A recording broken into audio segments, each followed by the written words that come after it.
Welcome to Acton Line, a product of the Acton Institute promoting a free and virtuous society. I'm Mark Townsend, producer. You can find additional resources in the show notes for this episode, as well as previous episodes of Acton Line at acton.org/podcasts. If you have a comment or an idea for a future episode, you can email us at podcast@acton.org. Acton Line is available to stream on Apple Podcasts, Spotify, YouTube, and acton.org. Welcome to Acton Line. Today we have the pleasure of talking with Brent Beshore. After beginning his career as an entrepreneur and operator, Brent founded Permanent Equity in 2007 and leads the firm as CEO, working with investors and operators and on evaluating new investment opportunities. Serving on multiple boards, he also, outside of work, is raising 3 daughters and a son with his wife, Dr. Erica Beshore. He loves participating in church activities and occasionally enjoying competitive tennis and bad golf. Welcome, Brent. Thanks for having me on. I appreciate it. Absolutely. I love that part of your bio. It's a lot of fun. So you and I think were first introduced through a mutual friend and come to follow you on social media, and just you're really doing some fascinating things on the business side, even on conferences. And I'm just really thankful for you taking this opportunity to tell us a little bit more about your story and Permanent Equity and some of the philosophy of how you run your business. So thanks for joining us. I appreciate it. I think most of our audience, would just love just a basic biography and kind of history of you, and kind of, I think it's a unique linkage to how you got into private equity. It seems a little more unique. It seems like some people script this, and maybe your story didn't follow that. So can you just bring us up to date of who you are and how you got into the business? Yeah, well, if there was a script, only God could have scripted it, because I joke that I'm the Forrest Gump of private equity. I've never taken a finance class in my life. I've never worked at another firm. I can barely open up Excel. I am the least likely person to be in the private equity business. In fact, I did my first deal, a private equity deal, and I didn't even know there was an industry called private equity. A friend of mine said, "Hey, you did a private equity deal," and I literally Googled private equity. In fact, I owed most of my career just to Google. Wow. And so, yeah, I was getting my law degree, my MBA at Mizzou. Of course, every good story starts with you meet a girl. I met a girl, and she was so intimidating. She was like the one really hot girl in the hard sciences. I called her the sexy scientist for a year before I asked her out. And anyway, we end up getting married. I started a business while she was finishing up her PhD. And one thing led to another. I got introduced to a mutual friend through a mutual friend. And he said, "Hey, you should meet this guy. He just got left at the altar for the second time trying to sell his business." I took that to mean I should try to go buy it, because why else would you tell me that? He actually had no idea. I sat in front of this guy. I think I was 25 at the time. I looked about 14. And he said, "Hey, why am I sitting here? 2 grown men have tried to buy my business, right?" And I was like, "Well, sir, I'd like to try." And we talk about it. He said, "There's no way I would ever sell it for the price you want." And I didn't hear anything back for 7 months. 7 months later, he calls me up out of the blue and says, "All right, we just renewed a largest account. I'm exhausted. I'm ready to transition. I'll sell it to you for the price you asked for, but you got to close all cash 60 days from now." And I got off the phone. I remember hanging that up, and I was like, "Oh, crap, where do I get the money?" And I called up a buddy of mine who worked for an SBA lender in town here. And I said, "Hey, I need an expedited SBA loan." And he said, "I don't know what you think, but that's not how the SBA works, right? It's a government program. There's no Right. expedited in the government program business." Bottom line is we got it done. It felt like, screaming and sliding sideways into the slot. It happened. I knew nothing, though. When I say I want to emphasize how little I knew, I remember my lawyer said, "Hey, we got to do diligence," and I literally Googled DO diligence. Like I start reading. I'm like, "Oh, DUE, DUE diligence. Okay, I guess you just ask questions. How hard can that be?" Bottom line is that's the auspicious beginnings of what ended up becoming Permanent Equity, and ended up doing really well with that deal. And started researching, okay, what are there other businesses out there? Turns out there was a lot of businesses out there to buy. At the time, call it late 2010, early 2011, there wasn't a whole lot of information out there. There wasn't online communities around entrepreneurship through acquisition. The search Hmm. fund community was very nascent. There was a little bit of information out of Harvard and Stanford. So I just decided, I came from a marketing background. I was like, well, why would I not just start talking about it online and see if I could attract the right people and repel the wrong people, and just very basic content marketing. And so I was kind of one of the first people on the internet to start writing about this stuff. And turns out when you start writing on the internet, especially if you're early on, you end up gaining a lot of people who follow you, and a lot of relationships. And so, I mean, some of the best relationships I have are people I met on the internet and have become business partners of mine, have become investors, and certainly dear friends. And so that was the beginnings. I from there acquired three more businesses, and then took on outside capital for the first time in 2017. Took on Hmm. another big round of outside capital in 2019, and I joked in my 2017 annual letter, I called it going pro, right? I gave it my amateur eligibility, and decided to do it for real. And it's been a wonderful experience. Really grateful. I think we have the best investors in the world. That's fantastic. I mean, tell me, let's back up just a second. When you say, when you were in school or even as a young man, did you ever want to own a business? Was that a dream? Were you kind of entrepreneurial as a kid? Some founders and entrepreneurs have these stories. Was that a part of yours? It really wasn't too much. I mean, I think you always think about like, okay, well, who has money? Who's successful? It seems like people who own things are more successful than people who don't own things. I Hmm. mean, at just a very basic level. I think I tried to start like a bow and arrow creating business when I was like 7 or something. Didn't go very far. But I no, I wasn't one of these guys who grew up with researching the best investors, or I didn't start a business in high school. I didn't, I wasn't that wasn't really my thing. I actually really didn't know what I wanted to do. Hmm. I really just kind of did the next thing. I went to high school and then went to college. And I remember at the end of college, I was like, I don't know what I want to do. And somebody was like, well, if you don't know what you want to do, like get your law degree or MBA. And I was like, well, I'll just apply to joint programs because surely that's got to be better, right? But I had no idea. And so, yeah, I'm the unlikely recipient of grace. No, that's fantastic. Do you? It seems like your organization focuses on what we call SMEs or small to medium enterprises. Is that right? As I'm looking at the portfolio, and from what I understand, SMEs are kind of your sweet spot. Is that right? Yeah, I mean, I think it's all about definitions, right? So when most people hear small business, they think of like the local bagel shop, Oh, right? right, So we're right. not we're not doing that, but I would think under the broader definition, so we're typically buying companies that have revenues of between kind of 15 million on the low end and 100-ish million on the high end. Sure. So these are legit businesses. A lot of people are being employed by them. They've been in business usually for a long time. They're really good at what they do. And hopefully they would be successful without us. We're not looking to do turnarounds or to rescue a business. These are already successful businesses that when we get involved with them, hopefully we help them become something more than they would have otherwise. But these are going to be successful without us. And tell, for our listeners too, some are more sophisticated and others, the term private equity might be new to them, right? So can you just Sure. unpack that just briefly? What is it that you do? What is private equity? Yeah, well, maybe even to back up further, a lot of people are scared when they hear the term private equity. It's like Darth Vader just walked into the room, right? I think private equity people are the only people who look up to lawyers and reputation, right? Sure.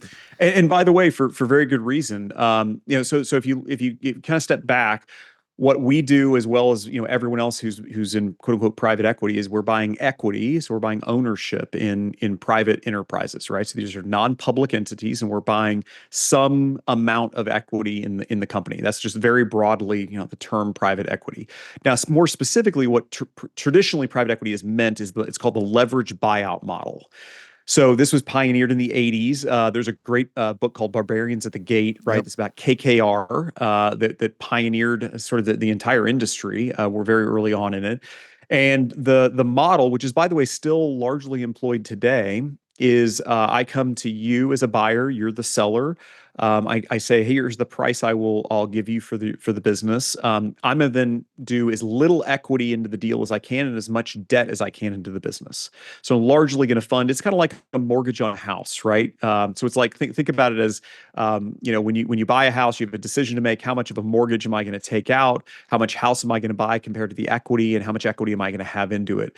Well, the leverage buyout model says, hey, let's put as much debt on as possible so we can put as little equity. And if it goes well, then the equity is going to look like it's worth a lot, right? And it's actually going to be worth a lot if we can resell it.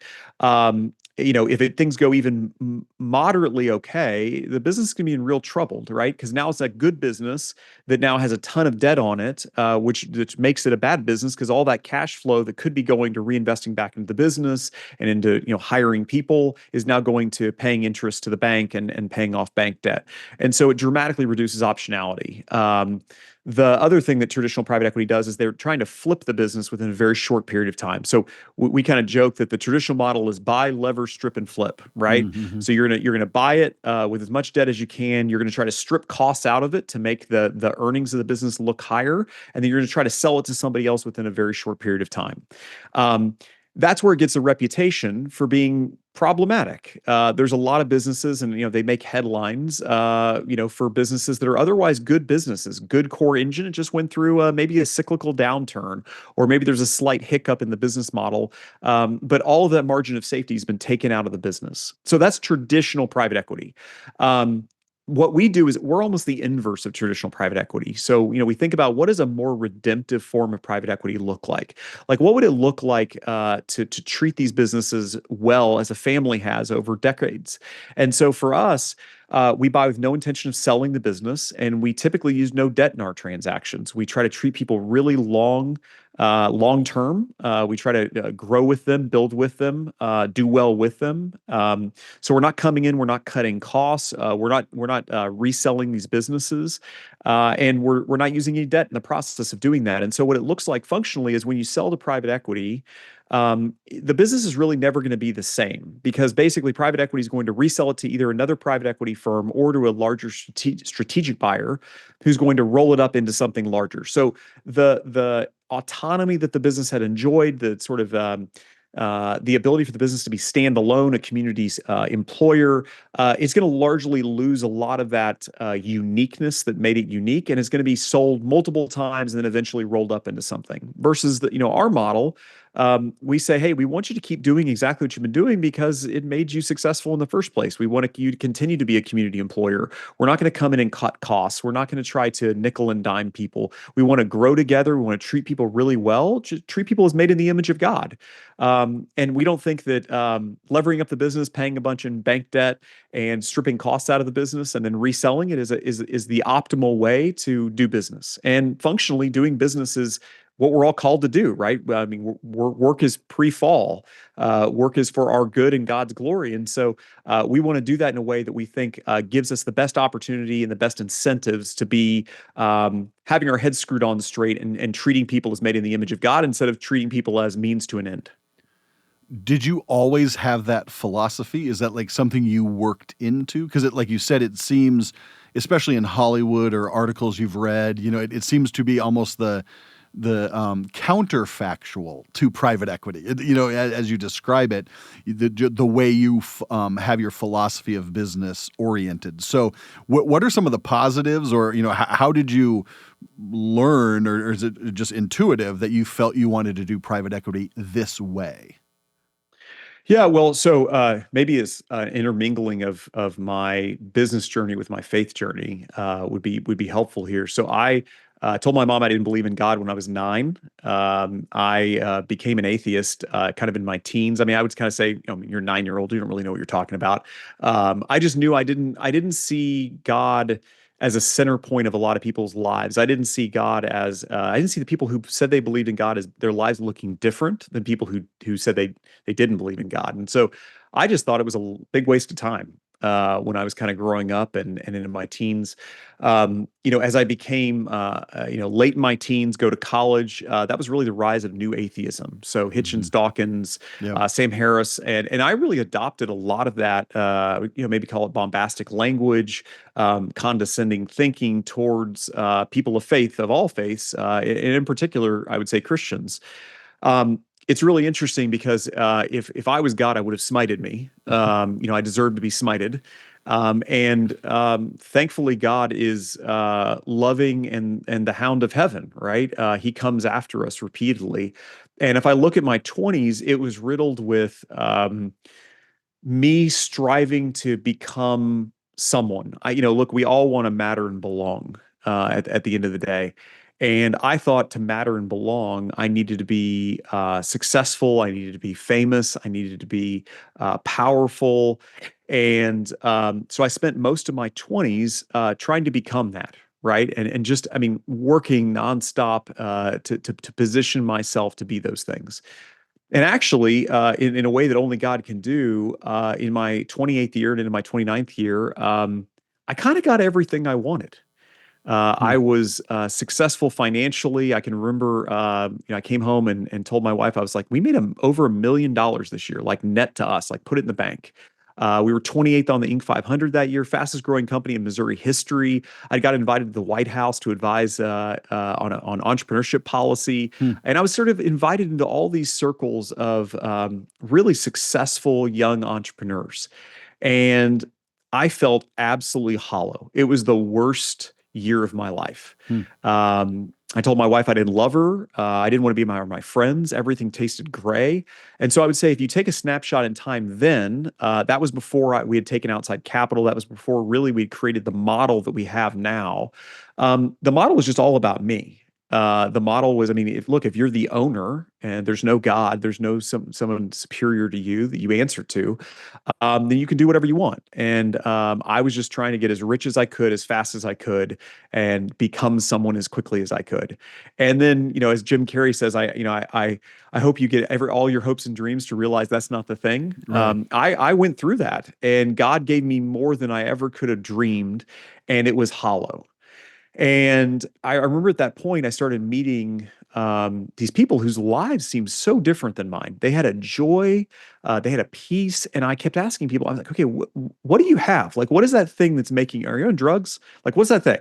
And I multiple times within a very short period of time, people were like, "Oh, I follow Jesus," and I was like, "You got to be kidding me!" I don't think I said kidding me. I think it had an F bomb in there somewhere, but Right. I just couldn't believe it. And because I hadn't seen that same thing growing up. And to be fair, look, when you're a young kid, you only see partial pictures of reality. Maybe I couldn't see it, right? And it was there. Hmm. But the reality is, they seemed very different than the people who I saw, who I observed growing up, who were Christians. And man, God came for me. And when God came for me, it was a multi-year process. I could spend 30 minutes talking about my faith journey. That's not the point of today. The bottom line is when I became a believer, it actually didn't even occur to me for about 18 months that would affect my work. Yeah. It was only after that I started thinking, okay, now wait a minute. If I'm here to love and serve others, I go to work every day, but it's all about me and what do I get and how do people serve me? That seems to be at odds. And so I would say the evolution of permanent equity has largely been a result of the evolution of my faith journey, Hmm. which is, the permanent equity in the 20s was all about me, about how to make me make me God in many ways, right? I would say the evolution in my 30s when after became a believer was all about how do I love and serve people, and how do I do a job that I think is really important? I think I have the best job in the world. I get to work with families who desperately need to do what we can offer. To transition a family business as a community employer, there's so many lives at stake, Hmm. and it's a messy situation. It's difficult. It's complicated. There's family dynamics. There's interpersonal dynamics between leadership teams. There's a lot of employer-employee dynamics. For our ability to stand in that gap and say, hey, we want to help shepherd everyone through that well. And by the way, if you all do well, we're going to do well. And if we do well, our investors are going to do well. Having that alignment between everyone, it just creates a beautiful flourishing that I don't know how you create any other way. And so, yeah, it's been an evolution. And truly, I feel like it's been it's sort of an ongoing revelation from God for me about how to adjust what private equity could look like to become maybe closer to what God would want if He were um, helping transition these businesses. I don't know. Yeah, that's an amazing, story. I appreciate your frankness, and yes, we try to uncover, what does our faith have to do with our work, and encourage people to start picking at that corner. And it seems like you already have. What do you think, or who maybe came alongside you, either artifacts or mentors or books, who helped influence you? Were there people along? Were these pastors? Were these other business leaders? Who helped mentor you, for the lack of a better term, in this process?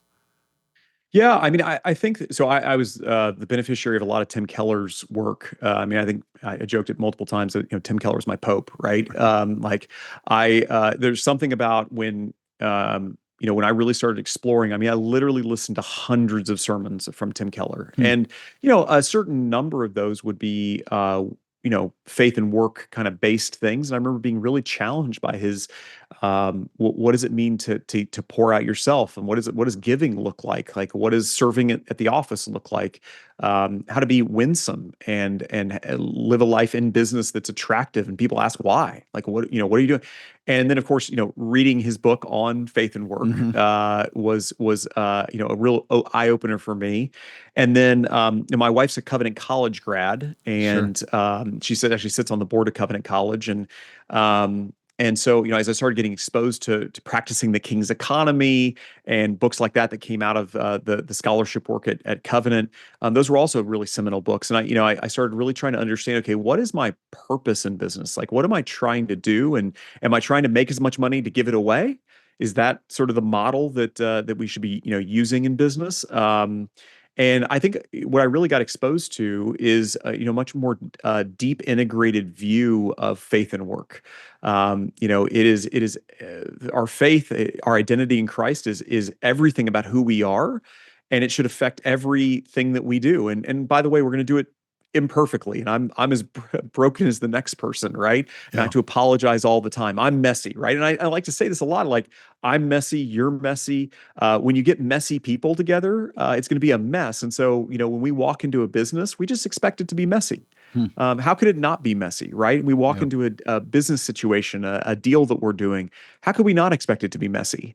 But we try to have that effect, a fully integrated view of what are we there to do. And I'm there to love and serve others. I'm there to to shepherd and to steward the talents that God's given me, whether those are financial talents or literally like the talents represent the Bible, right? To Yeah. multiply those, or it's the talents and gifts He's given me intellectually, spiritually, emotionally. And so I would say that holistically, I mean, there's so many different influences. I'm so grateful for the scholarship and people put out Hmm. there. But I look to people like the Green family that have done this so well for so many years, or the family behind Chick-fil-A, Yep. right? I mean, there's a lot of these families that are out there, and there's a lot more than that. I mean, I remember the first time I heard Alan Barnhart from Barnhart Crane and Rigging, his story out of Memphis. And Yep. I've gotten to know Alan That's a and the group fascinating there. story. Yeah. Fascinating story, and look, all of them, I feel like have taken seriously this idea that they want to be as theologically grounded as they are in business principles. Hmm. And I think that what you don't get is a compromise in business. I mean, if there's any pet peeve of mine, it's that I see sometimes faith being his excuse to be less good at business. And they Yeah. say, well, we're conciliatory capital, I think is a term that's thrown out there a lot. And look, I don't want to. I'm sure there's great reasons for doing things that are non-economic. I would just put them in a very different bucket. Like we're called as Christians, I'm called as a Christian investor to be excellent because God's excellent. Hmm. God's calling me to be the best, right? Now that doesn't mean I'm hard-edged and mean and ruthless. And actually, I believe that um, at least I've seen in my life, and I'm only an N of one here, but the more that I practice the principles that are put forth in the Bible, the more patient I am, the more kind I am, the more loving I am to other people, the better I am in business. Period. The better my returns are. So I don't think it's an either or. I think it's a both and. The more that we take seriously the principles of the Bible and live by them, um, Proverbs says, like, there's going to be more likely than not flourishing. Can bad things happen? Yes, we have Job. Is a lot of it quote unquote meaningless in the grand scheme of things with Ecclesiastes? Yes, like we gotta frame it properly in the theology. But look, I mean, Proverbs is pretty clear. Like, fear of the Lord is beginning of the wisdom. And when we do things that are based in the fear of the Lord, the reverence and awe of the Lord, things go better in every area of our lives, our marriages, our relationships, and certainly in business as well. Yeah. And it sounds like you kind of see it as an area of obedience. Just as if you work out your salvation with fear and trembling, you happen to be good at business and you want to make sure it leaches into that part of your life. Is that right? I mean, you're wanting it to dominate your ideas. 100%. And I would say also this idea that it's not mine. Yeah. I mean, technically the title on the building, the whatever, it's Brent, but like the practicality of it is that I have seen how God's really built this business. And the more I've surrendered it to God and said, hey, God, this is yours to grow. I want to be obedient to whatever you want me to be. If you want this to be small, let it be small. If you want it to be big, let it be big, and to truly mean it. Now, do I backtrack and get controlling and start operating out of my flesh and get fearful? Of course, and that's an opportunity to take it back to the Lord and resurrender it right over and over again. Yeah. But yeah, of course. I mean, I feel like that. My career has been this beautiful journey of grace where if I told you the full story about how we raised the funds, how we created the model that we have, which is highly unusual, all these things, there's no explanation I have for it other than God's got a plan and I'm along for the ride, and I'm really grateful that he's in control and I'm not. Yeah. Well, another area that might be around this, when people think about private equity, maybe New York comes to mind, or Dallas, or Newport Beach, or there's these places, the centers of private equity. You're in Missouri, so what helped you stay there, or have you been tempted to leave, or why are you planted in Missouri? Yeah, well, so I grew up in Joplin, Missouri, and I went to school at Mizzou here in Columbia, Missouri, where we settled.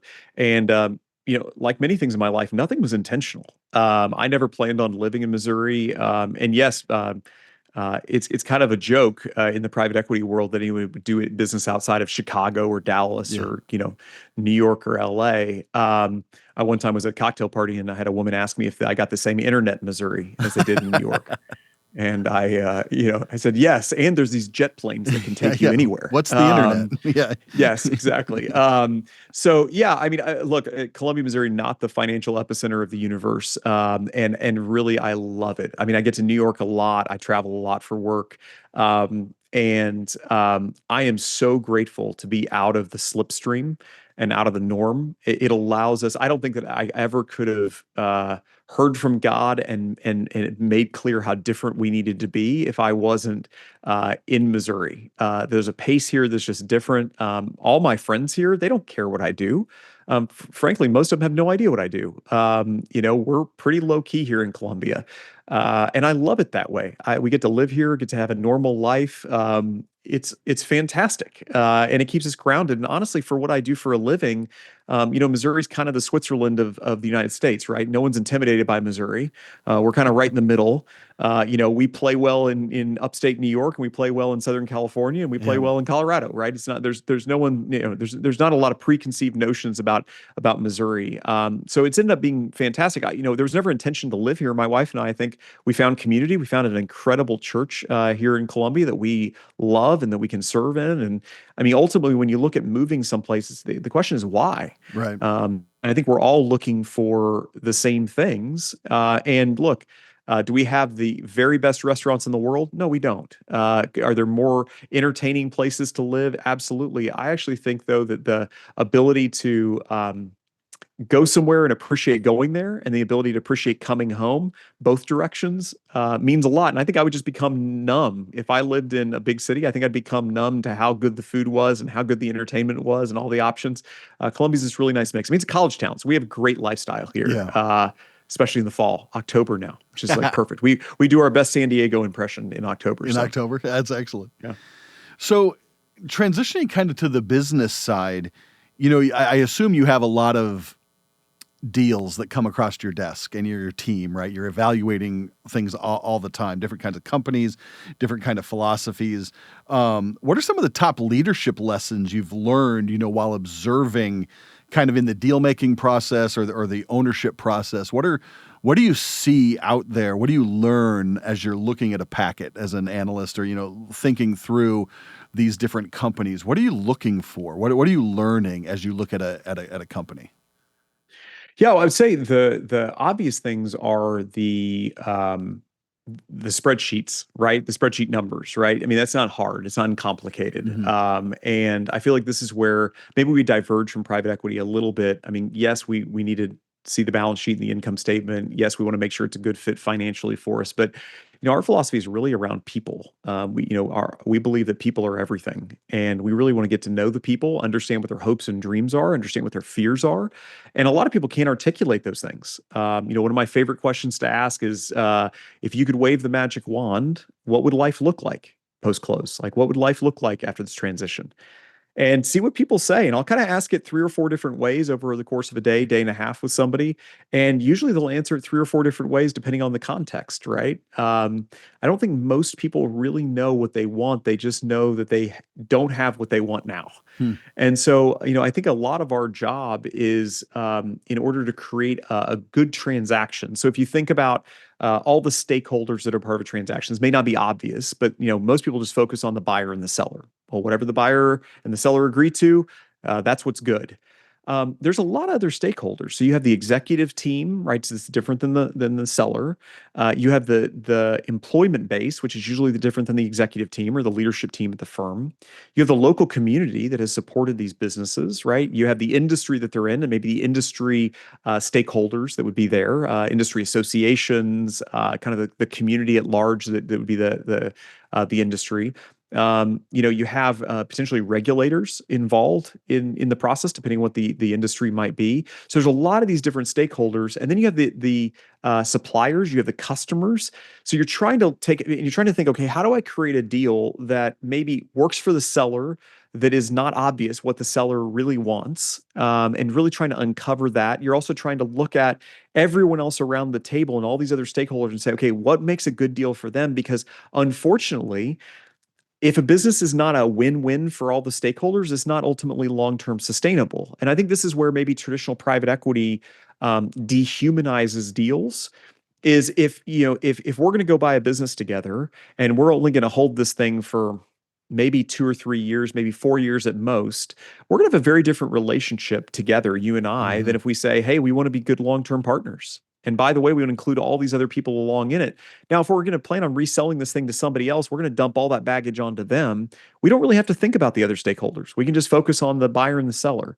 But if you really do want to create long-term flourishing, you've got to really include everyone in that process. And it's complicated, it's messy, and you really got to spend time to get to know people and develop trust. The biggest deal killer and the biggest problem that we've seen in business is when you get sideways on trust, everything falls apart, no matter how good the business is. You just cannot do a good deal. You cannot operate a company long-term if there's low trust. And so how do you develop trust? You got to spend time together. You got to talk about real things. You got to get to know one another, and you got to help each other understand what is the thing that we're trying to get out of this. Be very transparent about it. What is the thing you want to get out of this? And how do we, serve each other in that process to help us get there in maybe different ways, but symbiotically. Do you find people willing to accept that, or are they shocked kind of by those questions or that relationship building, or do people get in the groove fairly early and that trust factor is built, or does it just vary? Yeah, I would say it's a really great selection bias for us. I think about my life and selection biases, right? So if I can put out a piece of content that repels the wrong person who's like, that guy's an idiot, it's like, great, probably am.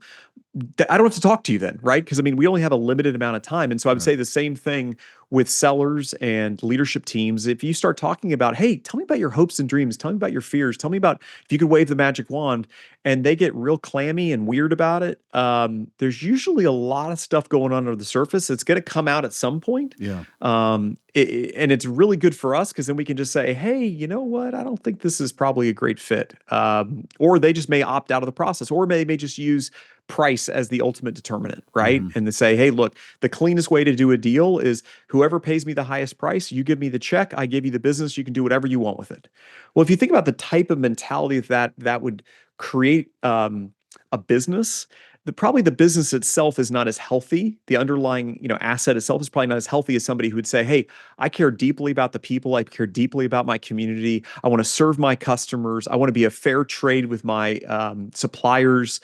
And I care deeply who buys the business. I care deeply what happens next. Those are the people who we love to partner with. Those are the people who we want to be in business with for a very long time. And so again, all of the things that we're putting out there are to try to help people select us as much as we're going to select them. That's great. And you have these foundations, and I don't know if these have developed over time, like on your website, these foundations, and I'm just going to read them. They're 5, they're short, and they're very intriguing and funny in one sense. Your first one, though, is, I think you've talked a little bit about that, is keep our word always. Keep our word, so that trust, that truth factor. Number 2, no assholes. And we'll come back to that one in a second. Number 3, do no harm. Number 4, helpful, not impressive. And then number 5, a recipe for durability. So just briefly, what helped you develop these foundations? And then I kind of want to focus on number 2, partly because it's funny, but as I read that, there's an essay behind it on your website, and it's very well thought out. So first of all, why these foundations, these 5, and then let's focus on number 2 for a moment. Yeah. I think that this is just who we are. We think a lot about, if you take the first one, we're trying to be people who just do what we say we're going to do when we say we're going to do it for the price we said we'd do it for. At least in my experience, extreme reliability, just being somebody that someone can count on, counts for a lot. Yeah. Counts for a lot. I've seen geniuses fail over and over again. I've seen people who work very, very hard fail over and over again because people can't count on them. And if you start from the basis that all of business is all about people and relationships, it's really foundational to everything we do that we're going to be reliable, right? The idea of being helpful but not impressive is, okay, do we have to be the people who stand out front and say, look at us, we are so amazingly helpful to you, we're going to do all these things for you, look at us, right? No, of course, we want to be the people in the background. We want the stars to be the businesses. We want the leadership teams at these businesses to be the people who people look up to and say, hey, those are the people doing things. We want to be behind the scenes. We want to be supportive in ways that maybe rarely people know about. And we're fine taking a back seat, sort of taking the lowest seat, right? Because we know if they're successful, we're going to be successful, and we don't need to have the notoriety. So I could go through each one of them. Yeah. Number 2 is usually the one that people focus on. And it's funny because we've gone through different seasons where, from an early time, we've kind of said, hey, life's too short to work with people who are, purely self-interested and transactional. That's how I would kind of redefine asshole, right? Now, part of it is, and I would encourage anybody who's curious, go on the website, read the essay. Absolutely. It's a lot more nuanced than people would assume. I think there's a common theme out there that says, oh, I don't want to work with assholes. Well, do you know that no one self-identifies that way? Yeah. Right? Like everyone thinks they're not that person. And I think that this is where the gospel really, for me, I love that chart where it says, like, the more aware you are of your sin, more aware you are of your brokenness, the more you are aware you are of grace, and the cross gets bigger and bigger and bigger, right? I love that. As I say in the essay, there's only 2 types of people. There's either assholes or assholes in recovery. And so you got to bucket yourself in one of those 2 places. And if you think you're neither one of those, you're probably in the first bucket, right? And again, when we think of somebody who's an asshole, it's not that they do something that is maybe unkind, or they do something that is rude. That's not the point. The point is somebody who is, because we all do that, right? I'm sure. I mean, we could both tell stories of this last week about how we were that way, right? Absolutely. You don't strike me as that type of person, though. What you strike me as a person who says, "Oh, I made a mistake. I'm repentant of it." Right? I acknowledge in humility. I acknowledge that I am broken. I acknowledge that I don't have it all figured out. I'm going to make mistakes. I'm going to say sorry. I'm going to be self-aware, and I'm going to genuinely strive for the good of everyone, not just the good of myself. I'm going to choose to act long term, not short term. So there's Yeah. a whole litany of things that kind of undergird that term. From a marketing perspective, it's helpful to put a label on it and then get people intrigued because it usually creates a response, and then people dig deeper and oh, there's nuance there. Yeah. And that's what we try to be. We try to be a firm, and we try to be people who are bigger on the inside than we are on the outside. We try to be people who are. The more you get to know us, the more you see that there's maybe something more there than what you thought. So. Yeah, no, that's good. I one of my mentors always encouraged me to think about. He called it keep short sin accounts. In other words, in life, the more you can keep short sin accounts, that the guarantee of sin or the guarantee of we will lose our temper, we will do, things like this will happen. Perfectibility in this world, he seemed to argue, was not going to happen. But the more you can then own it, like you said, and get out in front of it and be. Maybe back to number one, keep your word, or to come back to the truth that it, and I sense that in these 5 foundations that you have, you're trying. I think the whole thing is about trust, isn't it? Correct. Yeah, we're just trying to say, hey, here's how we think about trust, and here's who we're striving to be. And by the way, we're imperfect. We're going to screw up. We're also going to say sorry. Yeah. We just try to have a humble approach to what does it mean to be in quote unquote business with somebody. All relationships are going to be messy. All relationships are going to have conflict. I like to set that expectation early on. Every seller I work with, I say, hey, here's my cell phone. At some point in this process, you're going to be really, really, really angry with us. I promise you. We're going to do something. It probably was unintentional. Maybe it was intentional, though. I don't know. Please call me and let's talk about it. And I think that just opening up lines of communication, saying, "Hey, I'm going to acknowledge that things are not going to go perfectly." That's being in a real relationship, and the opportunity then is in conflict. Either relationships die or relationships flourish coming out of conflict. And there's the big difference is: are you going to be focused on admitting where you're wrong, have ears to hear, listen, apologize, which propels you into a flourishing relationship, or are you going to be self-protective and self-promotional and blame shift and all the things that then erode trust and destroy relationships? Yeah. Have you found companies that have maybe been searching for, to sell or whatever, and have gone through processes with other organizations? They come to you. Do they recognize that? What kind of feedback do you get from some of your clients, I guess, is the question. Yeah. Yeah, I mean, I would say so. It's varied. Some people have done enough research and kind of know what more norms are that they say, "Hey, what you're doing that seems different." Right. And really they want to dig in on, is it really different? Or is it just lip service? And we say, hey, spend time with us. Come to Columbia. Like read, we have a ton of stuff we put out there to read.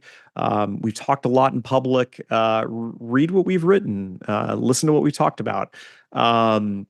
Other people will say, hey, look, it sounds great, but somebody else is going to offer us a lot more money. And we say, hey, totally understand. No value judgment at all on taking the bigger check.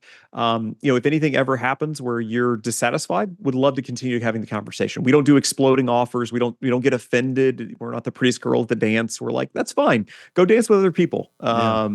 If it doesn't work out, come back and talk to us. And so we have a lot of those. We call them boomerangs that come back around, and we're able to have conversations and say, okay, well, hey, before we re-enter into this process, can you tell me what is the things that you didn't like about dealing with that other group, or what are the things that you were hoping to get that you didn't? Create some great conversation.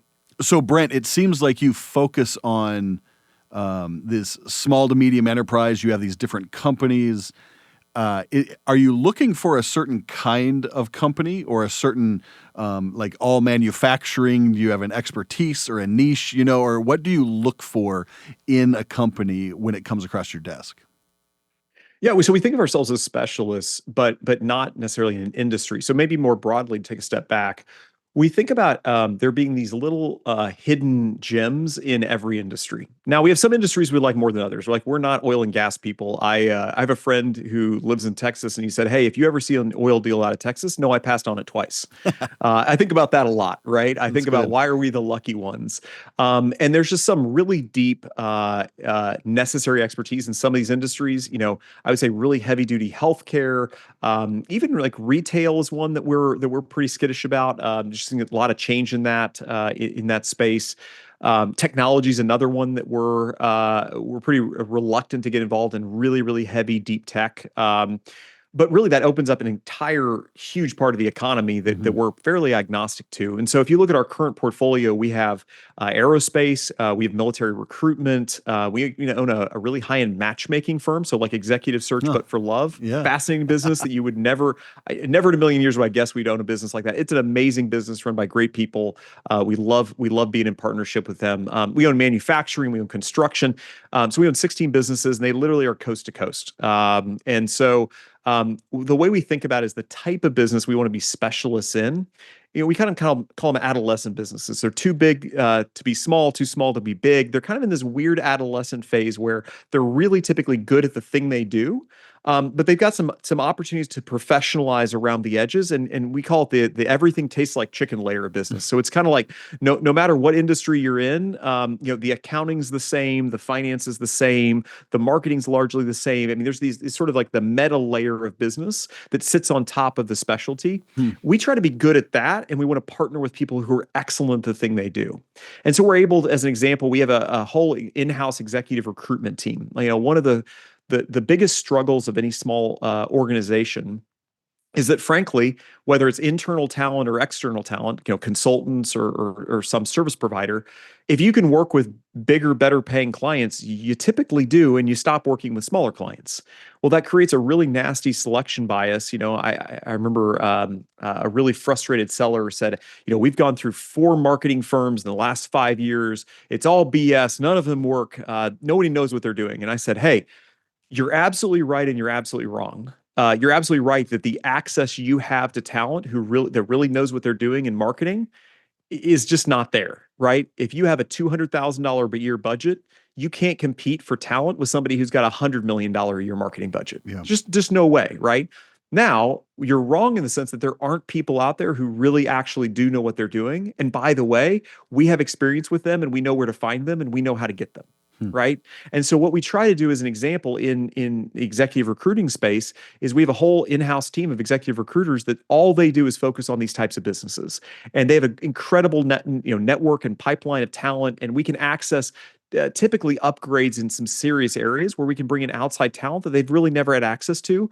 And again, it doesn't change. We're not bringing in outside people to change the culture. We don't want to do that. That's not what we're trying to do. What we're trying to do is augment what's already there with people who can bring a different talent into it and different level of experience than they maybe would have previously had. So that's a good example of kind of a way in which we partner. We have 10 different ways in we partner in that in sort of that environment. So yeah, we think there's little small niches in all these different industries. We love it never fails to amaze me the different ways that people serve customers, make money. It is fascinating, right? And there's not a week that goes by that I don't see something that comes across my desk and I'm like, that is weird. I never in a million years would have guessed that somebody would be in business to do that. Yeah. And turns out there is. No, that's cool. And I'm intrigued by one of the things you said, though, about maybe not investing in technology. So I have the privilege of researching, lecturing, and consulting on technology, like the future of work, these kinds of things as an area that I like to work in. But one thing I'm increasingly become aware of and just cognizant of the possible downsides is of all the massive investment. I mean, billions to the point of maybe soon trillions of dollars going into deep tech, hard tech, in the top 7 companies, if you will. It seems like all of that investment is possibly at the expense of a lot of other industries. They're so hyper focused, much of the market, on technology, AI in particular, but other pieces of that. Are you seeing that a little bit? Like everybody's looking at the shiny thing when there's a lot of other opportunity out there? Or I guess that now that I was just responding to what you said because I speak a lot about this, and I was just out in Denver this last weekend speaking on this, and there were several business leaders playing with this concept. What do you think of that? Yeah, well, I would say, look, there's always been the shiny object. At least as long as I've seen in my career. I mean, look, let's not forget that like 4 years ago, we were trading digital monkeys for profit, right? Right. Like there's always been the new latest thing. I mean, I remember To getting this pitched degree, on. though, to this Well, degree, do you think? I would say what makes this a little different is, and I understand the thesis behind it, which is if this is going to be the thing that transforms the world, then basically an unlimited amount of money is the appropriate amount of money to spend on it. Mm-hmm. I'm not sure. I don't really have an opinion on it, and I don't have to have an opinion. Sure. The way we think about technology is we want to do things that work, and technology works sometimes, and so we want to use technology to do whatever works. We actually have a full-time PhD in AI on staff. We do actually a lot of primary research in the area of AI, but we're doing it in a very practical way. Like we set the thesis on AI to be we don't care about the razzle dazzle, about all of the what ifs. Like what we care about is what can it do today to help people be better? Yeah. What can it do today to make us more efficient, to make us more effective at what we're doing?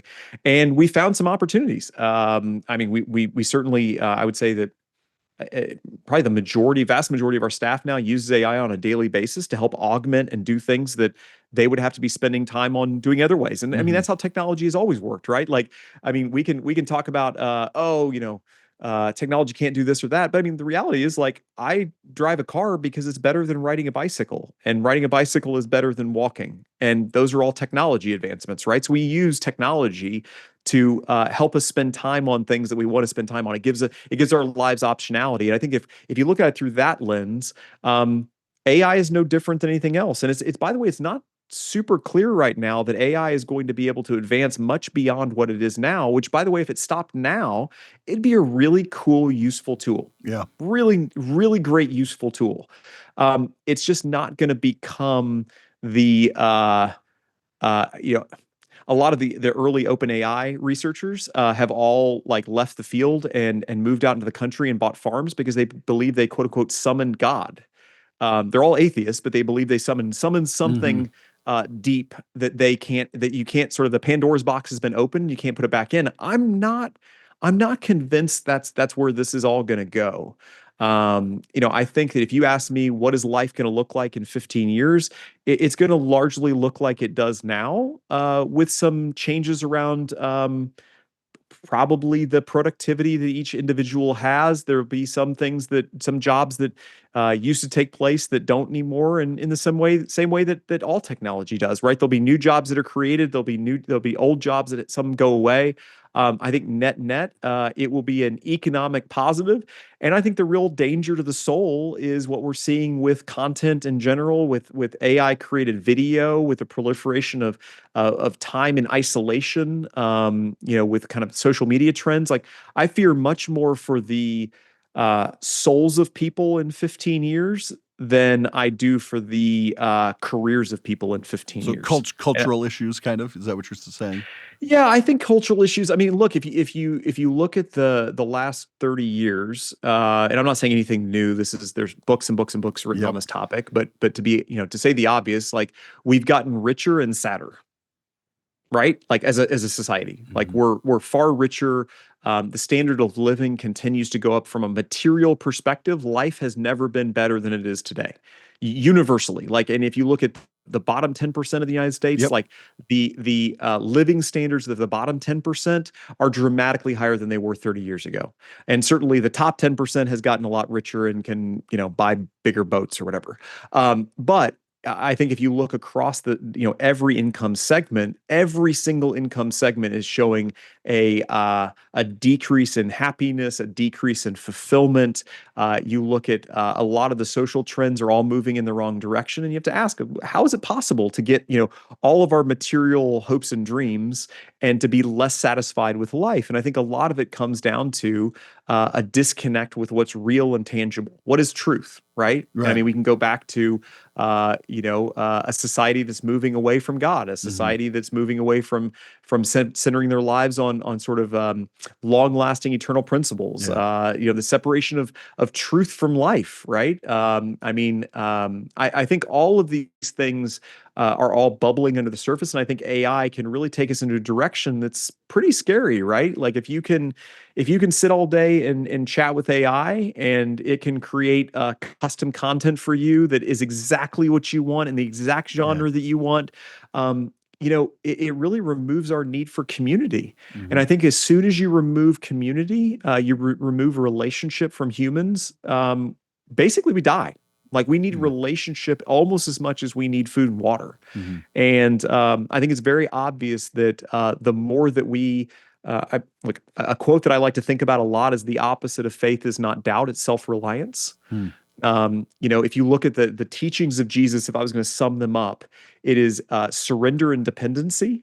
And what does the enemy tell us, right? Like if you look at the tree of the knowledge of good and evil versus the tree of life, be like gods. You can be like gods. By the way, the tree of knowledge of good and evil, right? So it's not just all evil; it's good and evil. It's being self-reliant versus being surrendered to our creator. And I think you see AI as removing, how do we experience God? We experience God through other people. When I look at you, I see the image of God, right? I'm able to be reminded of my own humanity. I'm needy. Like I'm not an island, right? Like I need your help. I need to be in society. I need to be around other people. And I think that the more that we embrace technology as a means to be self-reliant creatures, the more that we will continue to go down a path of destruction. And it makes me really sad. And hopefully that's not true. Yeah, but for sure. That's what I fear. No, I appreciate you being honest in that, it's such a unique conversation right now, almost all encompassing, is the technological piece of that. So, but I want to end, let's talk a little bit. I find it fascinating too. You and I, you travel a lot. I travel quite a bit for work too. We've been to all kinds of conferences. Conferences are Acton is fairly famous for. We do them very well. I've been to all kinds of outside conferences, especially on faith and work and business. You have created your own conference. And Main Street, I just want to end, can you tell us a little bit? And well, I think you have two. You have one focused more on like CEO or executive types, and then one on like just mainstream, or we call it Main Street, and you hold it right there in Columbia. Can you just give us, I guess, a commercial, or, why are you putting on a conference? Yeah, well, so there's two events. One's called Capital Camp, which is for investors, right? So we try to keep that investor exclusive. So LPs and GPs who are trying to go out and take dollars and invest them. And that was actually the first event. And then we added a second event called Main Street Summit. And Main Street Summit's for investors, operators, and owners of small to medium-sized businesses. We want to create a really big tent place to form meaningful relationships, right? Like, I'm gonna talk this year. It's coming up here in early November 4th to the 6th. We'll have probably 1,500-ish people here in Columbia from around the world. I think last year we had between the two events like 18 or 19 countries represented. So it's really people come in internationally for it. And we're really grateful. What we try to do is we try to say, hey, most events that you're showing up for, it's what can I get? And sort of coming in with a very transactional mindset. And hopefully this is in alignment with everything we talked about so far in the podcast. We try to really flip that. And we say, hey, we want to be creating an environment of abundance, abundant programming, abundant food and drinks. And we really want you to form meaningful relationships. So are people the means to your end, or are people the end of themselves, right? We really want you to see people and form those relationships and be in community. And so this is an opportunity to, increase the area of serendipity. And yeah, there's lots of deals that come out of it and lots of opportunities to meet people that, financially could benefit you. But we hope that it's far more than that, right? It's not a Christian event per se. It's not like a quote unquote faith and work event. My guess is it's probably 50% Christians that come. I mean, just by the nature of who's in our community and kind of what we talk about. But we want it to be an event that we don't think Jesus just hung out with the religious people, right? We want it to be colliding with the world, and we want people of all faiths. I mean, we have literally every faith type, I think, represented there last year. And we want to create dialogue. We want to talk about what does it look like to have our faith impact our work. And I certainly want people to know the gospel. I want them to hear from people. And I encourage people on stage to talk about their faith and how it influences their work. But yeah, we're just trying to create community. I mean, being an entrepreneur, being a business owner is a lonely place. Yeah. Operating a business is really lonely. And so we want to create an environment for people to gain community from peers, expand their opportunity set. But most of all, we want them to genuinely be an environment to make a friend. And I think it's been pretty successful in that way. We have a lot of people who nothing makes me happier than to introduce my friends to one another and have them become friends. And so it's really an outcropping of a lot of that. Well, the amount of speakers, I mean, just looking on the website and looking, I mean, you can tell you've cultivated a really interesting group, and an interesting group because of their expertise. Like you have these different tracks and your show. I mean, I guess it just showed me like the mindfulness that you have about, okay, what are these people able to learn, gain, and connect within the industries that they're trying. Like it just shows a real thoughtfulness of the people coming. And I mean, you could tell the hospitality, you could tell just the way you're going about it as a person who kind of quote unquote consumes conference. You know, I've been to a lot. I just really sensed you have a lot of intentionality behind the philosophy of your conference. And it kind of, now that it's this great conversation, it seems like what you do in your business is leaching out even into these other things like the conference. So I just wanted to say, God's big on hospitality. Yeah, right? No, it looks great. I mean, like I joke that private equity is an excuse for hospitality for me, right? I mean, we worship a God who is always eating and drinking, right? We worship a God who loved to be at the table and in community. Yeah. And I like I love the imagery, and I think that some of the most joy I feel, and sometimes I see God most clearly, is when I'm around a table of some friends, people I don't know, and I'm getting to know people, and you just feel provided for, right? You just feel like you don't have to worry. You can let down your guard. You don't have to be in control. You can just rest and relax. Like that's the environment we want to create for people. Let them get to taste a little something, even if they don't say, hey, I'm not a follower of Jesus. I don't understand who that Jesus guy is. They experience something, because that's the way I came to Christ. Like the way I came to Christ was, I can distinctly remember a woman looking at me in a cocktail party. And she looked at me totally different than anybody else had looked at me. She didn't look at me as who's somebody, you know, how much can I sell him? She said, hey, who are you? Tell me about you. I'm deeply fascinated by you. And by the way, can I get you something? Do you need anything? And I can remember being like, what was that? Who is that? And I remember asking that woman later, I said, why are you so different? She said, oh, I follow Jesus. And I remember being like, oh, that's weird. I don't know about that. But I really liked her, and I saw God through her. And I think about that a lot in everything we do is, can I sit across the table from a lawyer who's really, really angry with me, maybe suing us over something? And can they see God through me and through the hospitality I could provide? It's really hard. And by the way, I fail all the time, and I have to apologize, and I screw up, and I have to repent of it. But man, whether it's in Permanent Equity or whether it's at Main Street Summit or anything we're doing, I hope that when people come in contact with me, they say, hey, that seems different. That guy's different. And maybe I earn the ability for them to ask me why. Yeah. And then I get to tell them about Jesus, and I get to say, hey, for real, like this is why. And maybe it doesn't make an impact on them at all or not. That is not up to me. All it's my job is just to, when asked, declare my faith. Well, Brent, I'm looking forward to participating in that in just a month. So I want to experience it with you, be there in person and see about it. I just am really thankful to be a part of it. So thank you though for explaining your business, your philosophy, your salvation experience, your discipleship experience with what it means to be a business owner in God's kingdom. Your transparency has been really great. So Brent, thanks for joining us at Acton.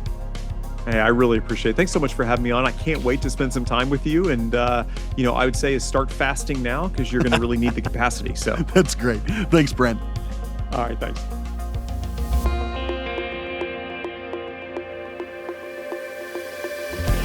Thank you for listening. If you'd like to learn more about Acton or hear more of this podcast, please visit acton.org/podcasts. Otherwise, we'll see you next week.